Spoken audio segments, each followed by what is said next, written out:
The nature of mind is the nature of mind for everyone. So luminous mind is the nature of everyone. It matters not what previous actions have been. It matters not what previous thoughts have been. And it matters not what previous emotions have been.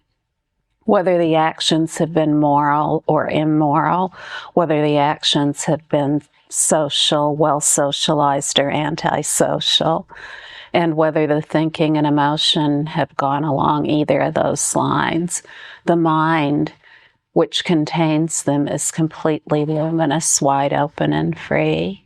So to try to rearrange the perceptions into only moral perceptions, only well-socialized perceptions, whether they're thinking emotions or any sort of restricted, contrived thing, is to just enter into more duality, more splitting of everything up into that it has to be this way or it has to be that way.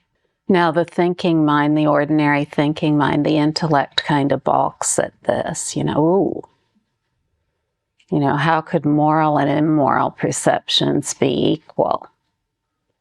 How could antisocial and well-socialized activity be equal? Beyond seeing things as unequal, or one thing is good and the other thing is bad, beyond all that is the wisdom of luminous mind.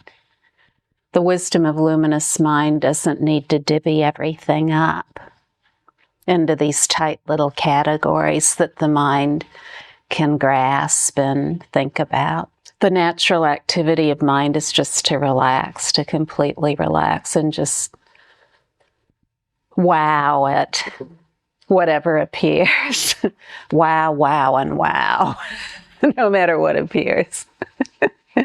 It's just like a burst of light and infinite light. That's all. The clear light of wisdom mind. It has all these light bursts within it, but all of them are equally light.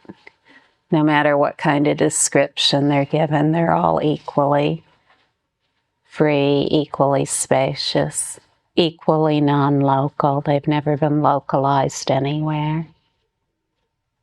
They've never had a beginning, middle, and end. In being only infinite, clear light of wisdom, they've never had a beginning, middle, or end. So the beginning, middle, and end, too, of appearances, those are just more appearances. Just more ways to describe. This ease of being that is totally natural to everyone is completely unrestrained.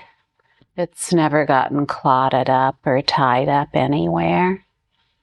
It's never been lacking in energy. And the energy of wisdom mind, it isn't something that can't be contrived, just as the compassion of wisdom mind is naturally occurring and can't be affected in any way.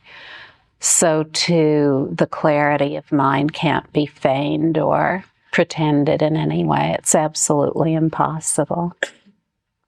So if we feel like we're pretending it, like, oh, now I'm in my state, I'm in my non-dual state, complete perceptual openness isn't a state. Yet it includes all states, whatever they are. Whether it's emptiness, bliss, clarity, non-conceptual states, sublime knowing, sublime insight, or it's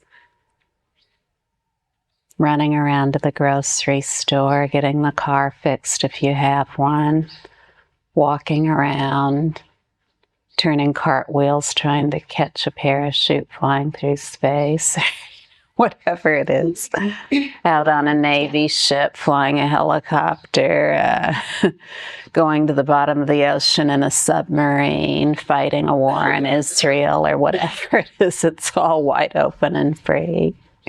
It's in that moment when we realize that we've never had to pretend or feign or change anything that we realize the mind of luminous wisdom. There's nothing that needs to be changed. There's nothing about our life too present that needs to be changed at all in timeless wisdom awareness. All of these appearances, no matter what they've been, no matter what we've labeled them to be, taken them to be, they've never been collapsed into anything. And if we spend all of our time trying to fix the appearances so that they're of a certain kind, then that's just more appearances. Playing around with appearances, it's just more of an anomaly of appearances, of trying to rearrange all the appearances so they make sense. That's not the solution. The only solution is the following. Relax. Relax as flawless awareness. See all as flawless awareness until all is flawless awareness, without affecting anything, without trying to create anything else, without trying to make difference out of non-difference. Just that. As long as we're either indulging appearances or avoiding them or replacing them with better appearances, then it's just more of the same. Even if we're talking about non-duality, it's more of the same. We're entering into kind of a murky, vague, hazy, foggy field where we're talking about non-duality, but many of the actions taken are not about that. The only non-dual action is a non-action, and that is to maintain flawless awareness in the direct encounter with all appearances. Only in that way is it seen that whatever appears in that flawless awareness, abides therein, and is freed therein. And it's appearing, abiding, and freeing. All of those two are timelessly free. So there's never been anything that's not free. It's only in maintaining flawless awareness without thinking about what's happening that can be seen. In flawless awareness, something appears, and then it resolves in that same flawless awareness. That's how we come to see that all appearances, no matter what they are free in their own place.